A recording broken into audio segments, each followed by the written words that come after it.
Hey guys, welcome back to another video. So today J. Cole has released his newest album called The Off Season, and I'm just gonna jump into my reaction to all of his songs on this newest album. Oh my gosh, my Tamagotchi is leveling up. What? Of course when I start filming too. Oh my gosh, my Tamagotchi leveled up! So in 95 South, I just want to read like some quotes from his lyrics. So he said, put an M right on your head, you're Luigi's brother now, get it? Because like Mario, and sleep is a cousin of death. I agree with that because I feel like we waste a lot of time sleeping. I know our bodies need like sleep, but sometimes we oversleep and we don't like do a lot throughout the day and we kind of like waste time. And in 100 Mil, I just want to read, don't care if it's Michael B. Jordan, she ain't never pick up. Like, it doesn't matter if like it's Michael B. Jordan, like a guy, his girl will never like pick up the phone for him. And yeah, that's funny. Because like Michael B. Jordan, he's really like good looking, he takes care of his health, and like most girls like him and like have a crush on him. Sorry, my Tamagotchi needs to go to the washroom, so just one sec.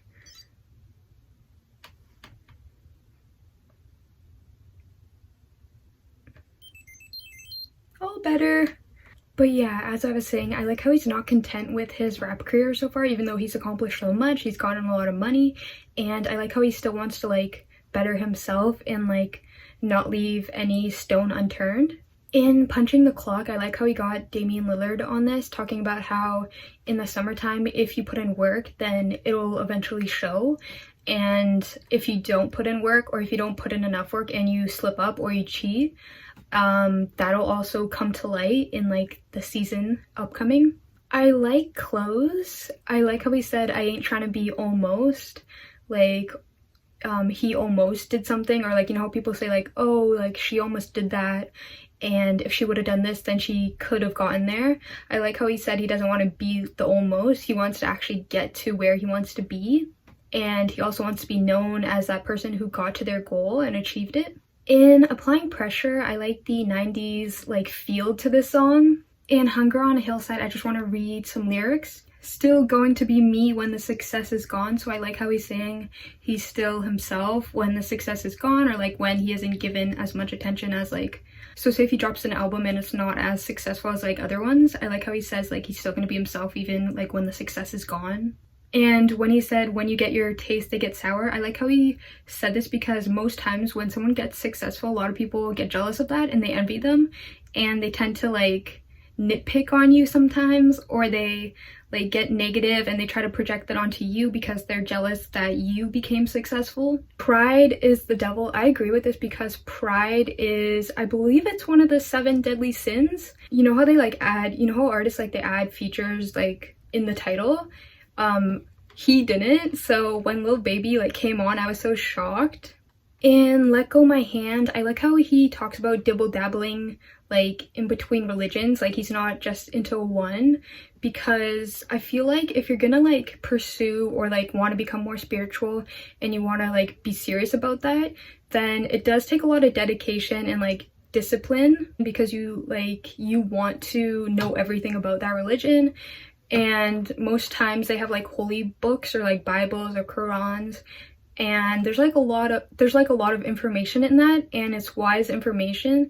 So it's kind of hard to, if you don't have the time, or if you like that isn't much of a priority for you right now because you're too busy doing like a lot of other things, then it's hard to like focus in on one religion and be so like be dedicated to that because you haven't like put in the time.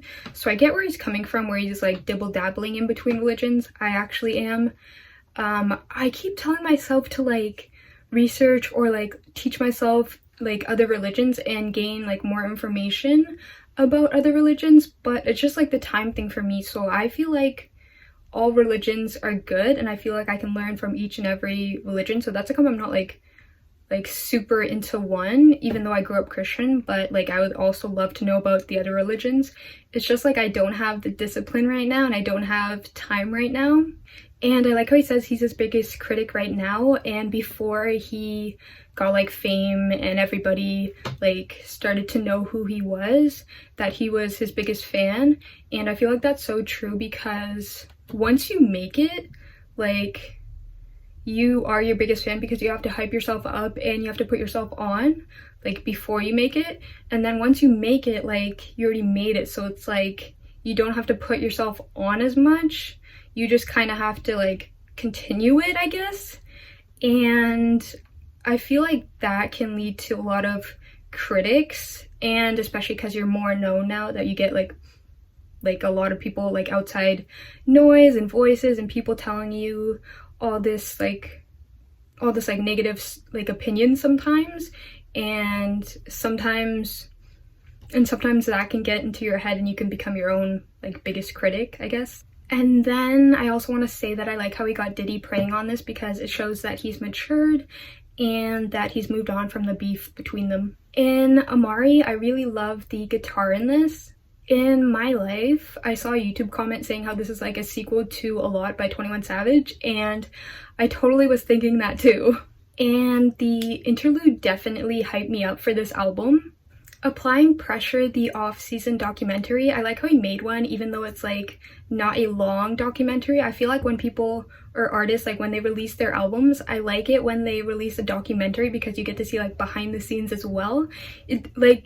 I would appreciate it if every artist did that to go along with their albums. It doesn't even have to be like a long documentary. I just want to see a little bit like behind the scenes. And I found it so funny how he mentioned like Pharrell having a schedule and how he would only be in like the studio at a certain like hours of the day.